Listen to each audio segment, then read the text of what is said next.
일본 교토에 방문했다.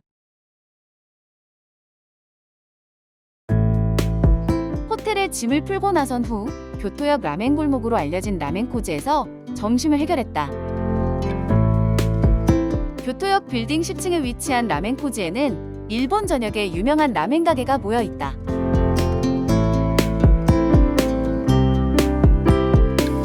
식사 후 복합 건물인 교토역을 돌아다니는데 교토타워가 보인다. 교토타워는 교토역 바로 옆에 위치한 교토 시내에서 가장 높은 건축물로 역사 도시인 교토라는 곳에서 생뚱맞은 모습이다.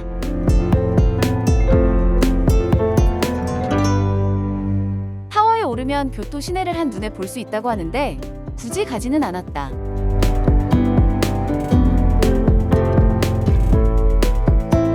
교토역에 연결된 건물은 흡사 서울역과도 비슷했지만 나무들이 독립적인 공간에 계획적으로 배치된 듯한 모습이 색달라 보인다.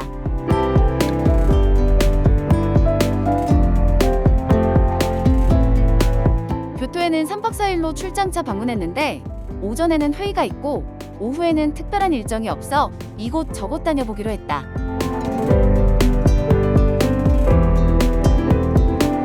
교토역을 나서 북쪽으로 천천히 걸어가고 있는데 어느 일본식 사원이 보인다. 히가시온 간지는 교토를 대표하는 불교 사찰 중 하나로 정토진종 오오타니파의 본산이라고 한다. 히가시는 동쪽을 의미하고 홍간지는 이코슈라는 종교를 전파하는 절을 홍간지라 한다. 동본원사라는 뜻을 가진 히가시온 간지는 서쪽에 위치한 니시온 간지와 함께 교토의 양대 사찰로 손꼽힌다. 일본 사원은 참 조용한 곳이었는데 마루 난간에 앉아 한참을 이런저런 생각을 하면서 시간을 보냈다. 며칠 뒤에 서쪽에 있는 니시온 간지에 갔었는데 마찬가지로 조용하고 사색하기 편안한 거대한 규모의 사찰이었다. 모두 교토역에서 걸어서 갈 수 있는 가까운 거리에 있다.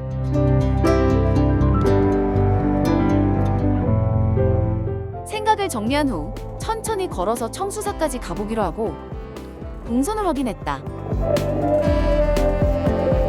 골목길을 따라 걷는데 일본의 길이 참 깨끗하다.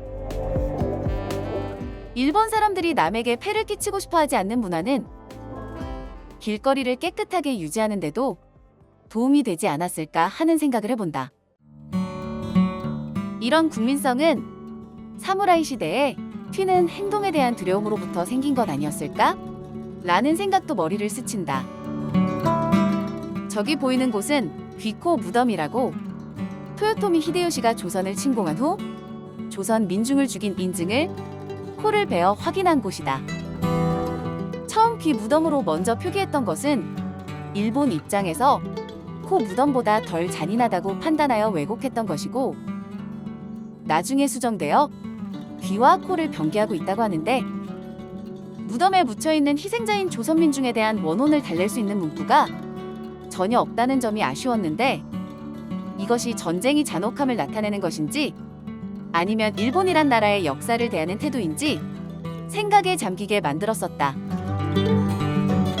근처에 토요토미 히데요시의 신사인 토요쿠니 신사가 있었는데 청수사 가는 길에 둘러보았지만 뭔가 기분은 좋지 않았다. 침략의 역사와 전쟁의 역사가 일본 고도에 스며들어 있다. 저 일본 학생들은 토요토미 히데요시를 영웅으로 생각할 거다. 우리가 이순신 장군을 생각하는 것과 같을지 모른다. 토요토미 히데요시는 풍국대명신이라는 신으로 추앙받고 있다고 한다. 한나라의 영웅이 상대 나라를 침략한 전쟁의 원흉이라는 것은 참 쉽지 않은 관계이다. 여기는 정토진종의 종조의 묘소라고 하는데 아무 생각 없이 들어갔다가 나온 기억이 난다.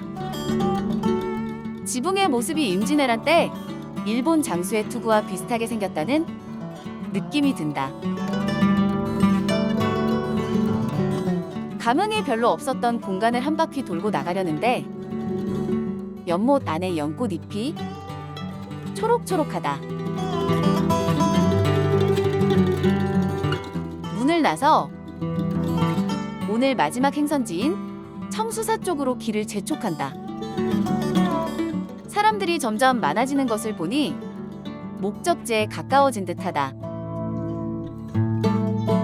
청수사 키요미즈테라 물이 맑은 절이라는 곳 입구에 도착했다.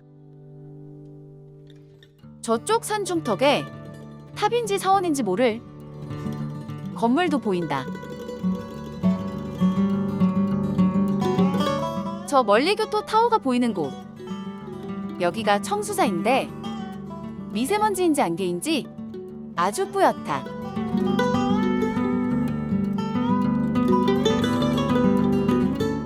산중턱에 거대하게 지어진 사찰이 웅장하기는 하다. 하지만 뭔가 저 지붕은 마음에 들지 않는데 너무나도 성에 없어 보인다. 지붕은 히와다부타라고 하는